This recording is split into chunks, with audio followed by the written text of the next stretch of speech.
The Revelation, chapter 1.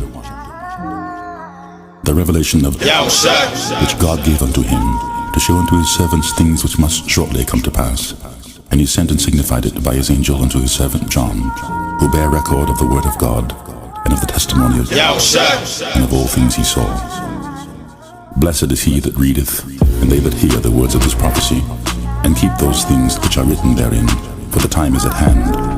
John to the 7 churches which are in Asia, grace be unto you, and peace from him which is, and which was, and which is to come, and from the 7 spirits which are before his throne, and from who is the faithful witness, and the first begotten of the dead, and the prince of the kings of the earth, unto him that loved us and washed us.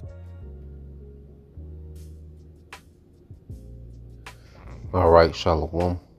First and foremost, I would like to give all praise, honor, and glory unto Yahweh, Bahashem, Yahweh Shai, Bahashem, Kakwadash. Double honors unto the apostles and the elders of GMS, whom rule well, teach well, being great examples to his younger brothers. And peace and blessing, salutations to the hopeful elect out there pushing his words in truth and in sincerity across the 4 winds in the name of Yahweh, Bahashem, Yahweh Shai. Pushing to get up out of here, Shalom, to the hopeful elect, the believers, the listeners whom have came back to the obedience of the scriptures through faith in Yahweh, Bahashem, Yahweh Shai. All right, and what I want to get into, is going to a lesson entitled The Unwalled Villages, and just put an emphasis on Ezekiel, the 38th chapter, verses 10 and 11, as we've been going into these things as of late. And just to expound, on how this prophecy is describing a real-time scenario that's happening as these nations are preparing for war. Okay, as we see, these conflicts are continuing. There's always some type of skirmish, some type of, missile strike, and what we have to understand, is that these prophecies, okay, are describing real-time scenarios. Okay, and when we go into these things, it just shows that he is. All right, it shows that Yahweh B'Shem Al Shai, that he is.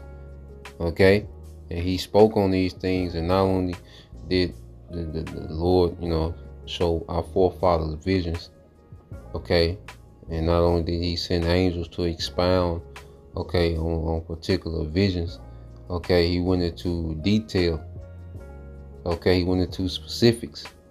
All right, so we're gonna do that, and just to show, all right, that he is, man. This is Ezekiel 38 and 9. It says, now so like 38 and 10.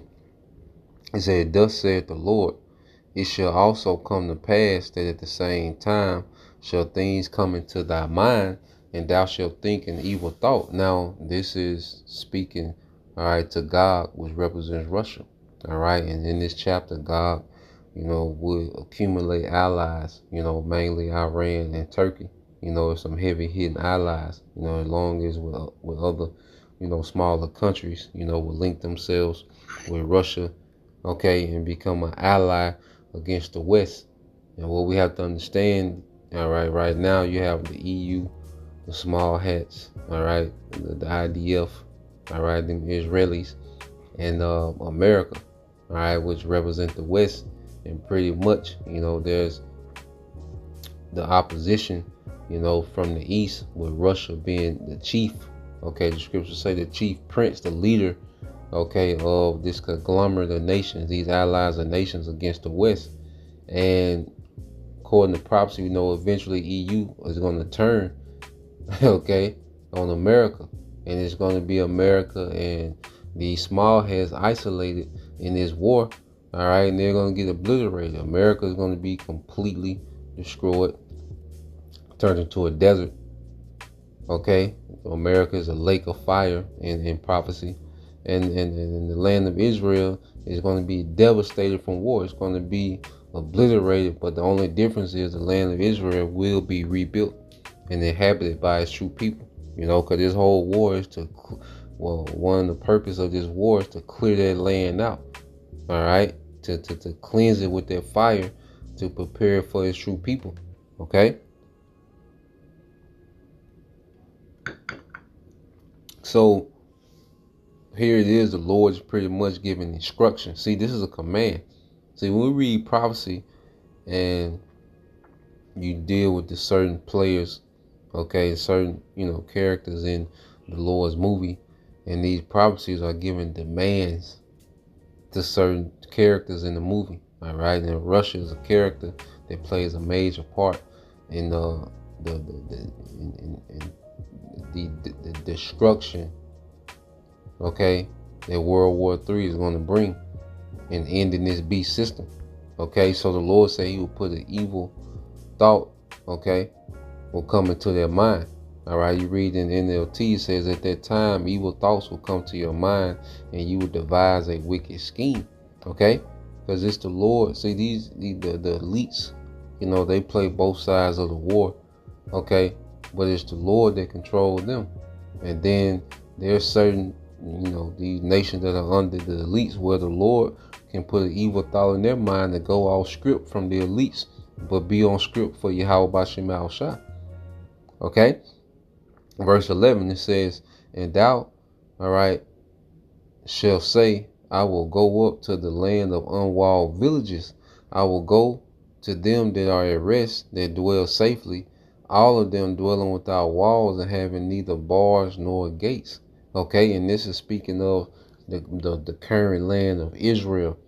Okay, and it's called unwalled because it's unprotected. Okay, from enemy capabilities, man. Okay, the Iron Dome is insufficient. Okay, when it comes to protecting, all right, that land. So it's like it's an unwalled village. That the Iron Dome was using those American, Patriot, missile defense system, okay, are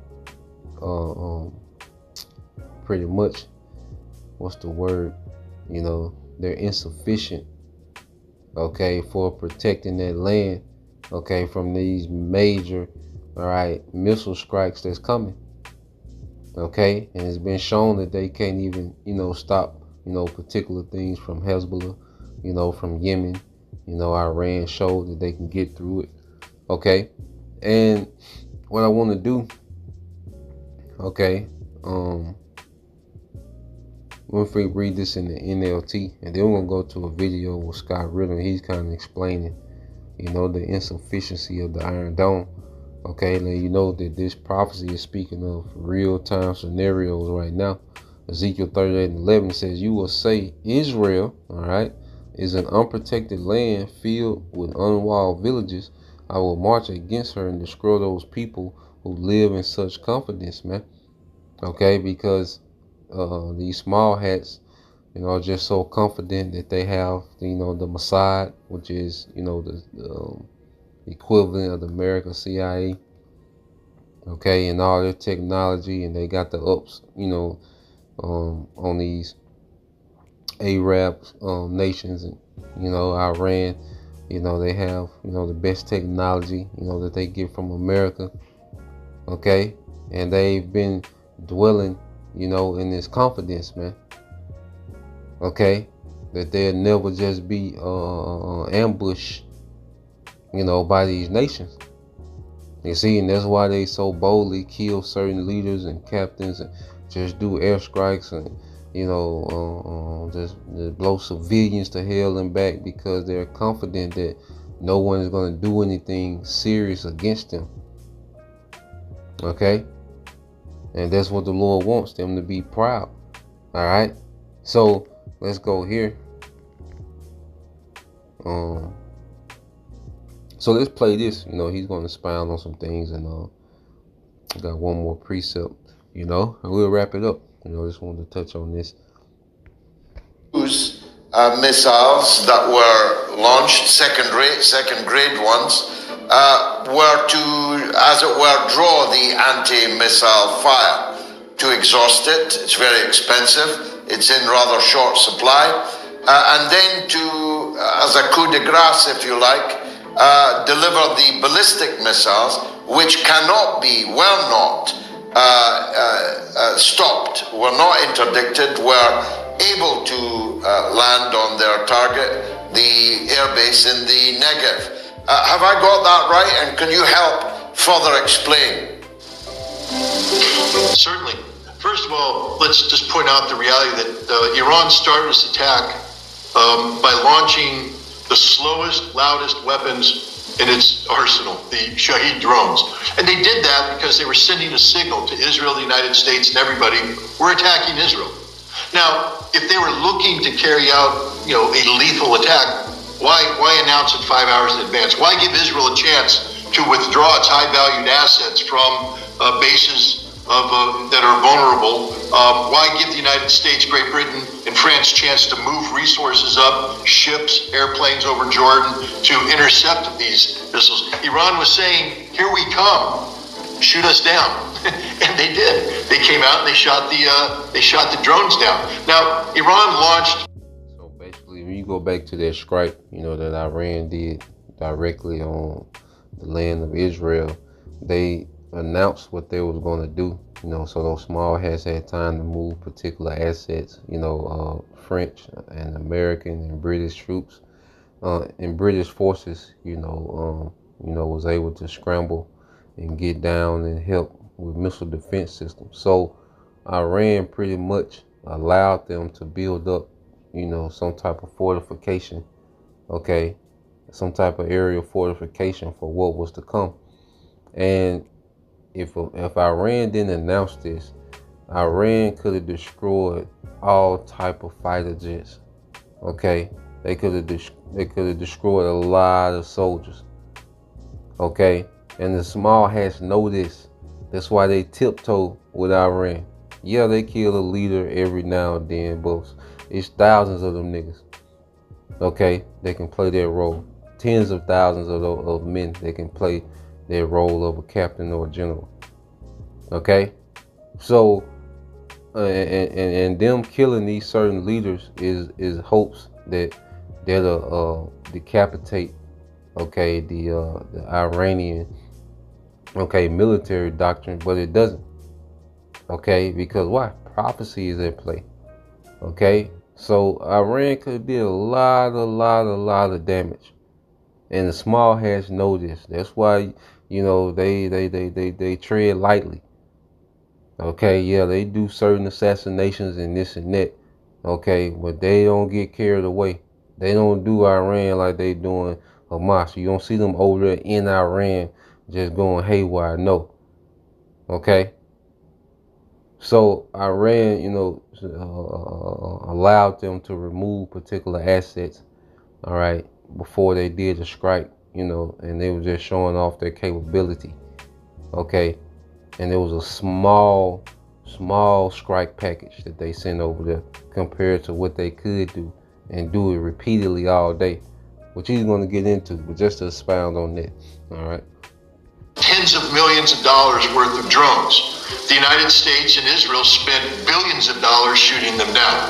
This is a financial equation that's unsustainable, and that was one of the points that Iran was making, is you can't afford this kind of war. Then they sent in cruise missiles that, combined with the drones, defined the initial phase of the air defense reaction. Not only the air defense, the airplanes, but once they penetrated the airplanes, the Iron Dome started engaging. And they brought in missiles at a higher level so that the Arrow systems and the Patriots started to engage. And they defined the radar. They defined how Israel's locking in on the targets.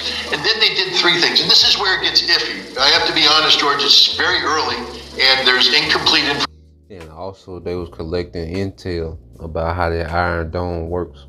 The speed of the, the projectiles, okay, the altitude, because they were sending, all right, drones at different heights, okay, to kind of see the altitude, okay, of those projectiles, So this was also, intel gathering, strike as well.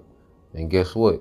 If Iran got that intel, Hezbollah got that intel, Russia got that intel, China got that intel, Turkey got that intel of how this Iron Dome works. Okay? So they're only going to be more sufficient, all right? They're going to be more efficient next time when they go down, when it's the real deal. Okay?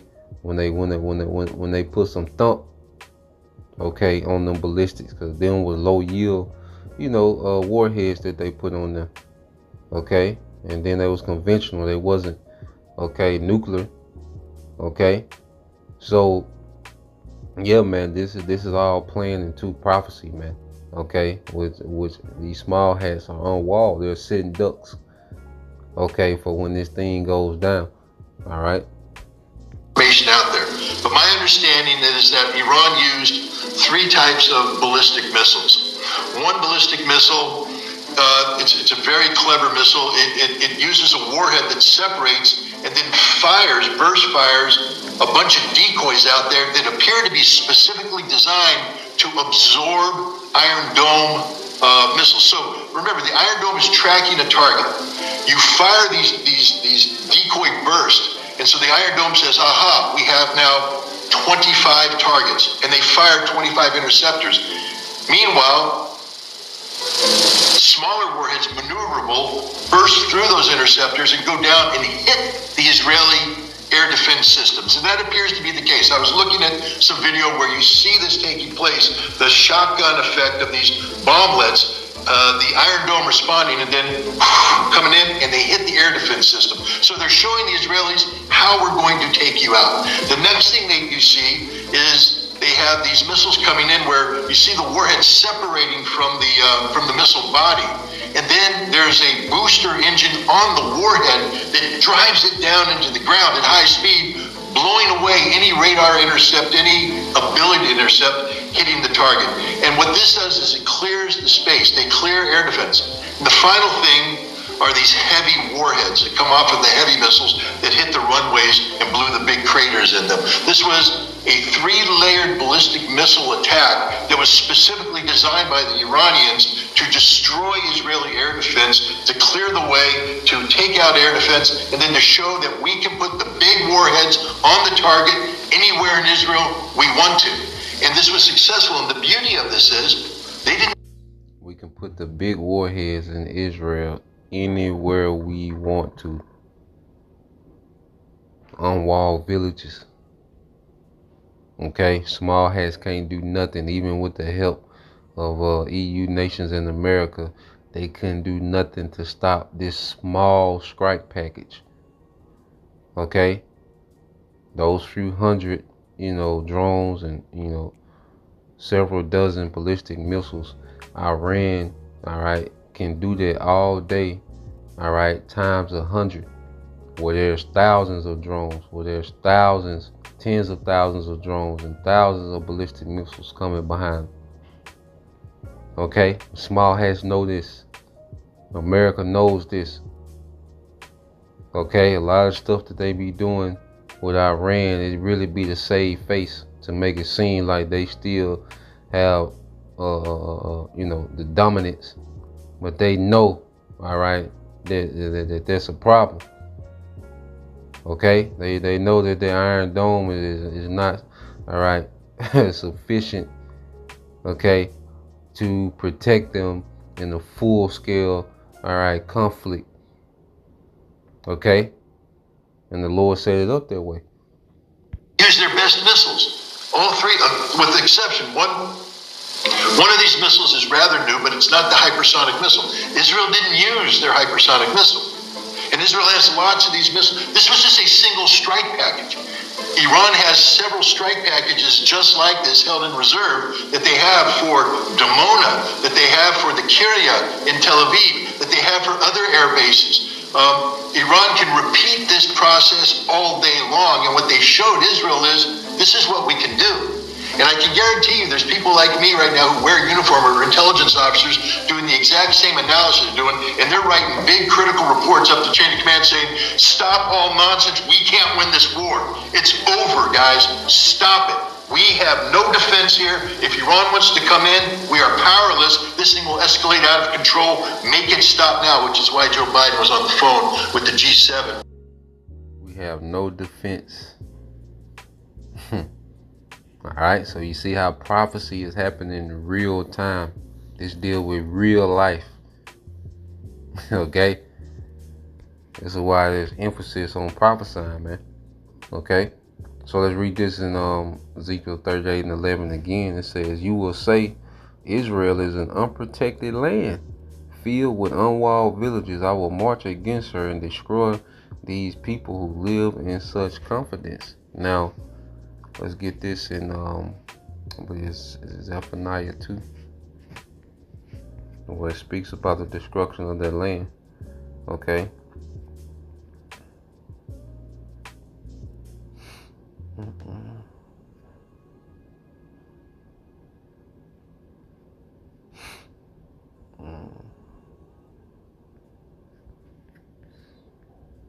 When you go to Zephaniah, this is Zephaniah 2 and 4. And it says, "For Gaza shall be forsaken, and Ashkelon a desolation. They shall drive out Ashdod at the noonday, and Ekron shall be rooted out." And these are all right, regions of the land of Israel. Okay, you go to Gaza, which you already know. That's in the news. Okay, another name for Gaza City. All right, of the Philistines, located in the extreme southwest of Palestine, close to the Mediterranean. Okay, which that's where you have the conflict with them and Hamas. All right, Ashkelon. All right, it says the fire of infamy. Woo, I shall be weighed. You know, infamy is going to be famous, for wickedness, man. All right, I shall be weighed. It says a maritime city of the Philistines, southwest of Jerusalem. Okay, so these are lands prophesied to be destroyed. Ashdod goes into powerful, which there is going to be powerful weaponry. Okay, so that major Philistine city of the Mediterranean Sea, all right, west from Jerusalem, modern Ashdod. Okay, so just to show Ekron, all right, immigration, all right, or torn up by the roots. Okay, and you people finna be uprooted. You imposters are about to be uprooted. Okay, it said the most northerly of the 5 principal cities of the Philistines, located in the lowlands of Judah and later given to Dan, man. So these are all regions in that land that are prophesied to be destroyed. Okay, this is what's happening. You see, and we're seeing it play out real time. And America is going to be unwalled against, the onslaught of, Russia and its allies. All right, just to prove that. You say the small hats and the Americans are going to get the worst of this third world war. And just to prove that because America used the same missile defense system that the Iron Dome consists of. All right, which is trash. All right, and I do mean trash. This is Jeremiah 50 and 14. It said, "Put yourselves in array against Babylon, round about, all ye that bend the bow, everyone that has nuclear capability that can reach America. Shoot at her, spare no arrows, for she have sinned against the Lord Yahweh Shem Shai. She shout against her round about. She have given her hand." Okay, and that's why you see there's nothing but dialogue of, all right, on nuclear war against America, man. Okay, that's these nations shouting, all right, against her, man. Okay, it says her foundations are falling, her walls are thrown down. America's gonna be defenseless as well. Okay, because America is gonna have to intervene for these small hats. And they're going to get their work too. Okay? You want some too, old man? Alright? It says her walls are thrown down, for it is the vengeance of the Lord Yahweh Shem Shai. Take vengeance upon her as she have done, do unto her. Okay? And America has been pulverizing, okay, the earth with her military. Now the earth is going to pulverize her. Okay? And them small hats, all right, I'm gonna get their work too, man. Okay, so yeah, man, just wanted to go into that and just show, all right, that prophecy playing out real time. So Lord will you brothers and you sisters edified till next time I say shalom.